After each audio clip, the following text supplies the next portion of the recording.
সকালবেলা যখন খুলছে এসে দিয়ে এটা ভাঙাতে দিয়েছে। কিভাবে ভাঙছে এই যে গাড়ি দুটো বাড়িটা দিচ্ছে। এতে কি সমস্যা হইতাছে, আপনাদের কি সমস্যা হইতাছে? সামনে আমরা গান চালতে পারছি না, অসুবিধা হইতেছে।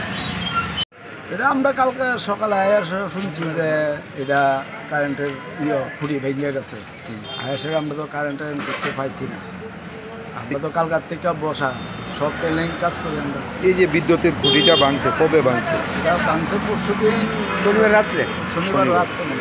এখন তো সোমবার, আজকে সোমবার, তো এই বিদ্যুৎ নিগমের কর্মীরা আইসেনি বা আপনারা জানাইছেন? এরা আইসে দেখছে, দেখতে কইছে রবিবারে তার হইতো না, আজকে করবো কইছে। এদিকে তো বড় বড় গাড়িগুলি যাতায়াত করে, যদি তাদের সঙ্গে স্পর্শ হয় তাদের সঙ্গে স্পর্শ হয় কি মানে বিপদ কি হইতে পারে? বিপদ তো অনেক কিছু হইতে পারে, ভাঙ্গা এটা পয়লা মানুষের শরীরে পড়তে পারে, মানুষের ক্ষতিগ্রস্ত হইতে পারে।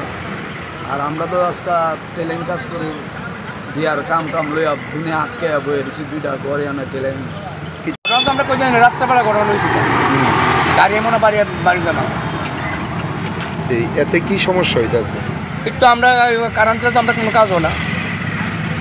আপনারা জানাইছেন এই বিষয়টা বিদ্যুৎ সব দপ্তরে? জানা কি দুদিন ধরে কালকে সারাদিন ফোন করতে, সবাই ফোন করতে ওই যে ঠিক করবো, বিকালবেলা কালকে ঠিক করবো, বিকালবেলা তারা আয়া দেখতে দেখতে জায়গা ঠিক করতে হচ্ছে না।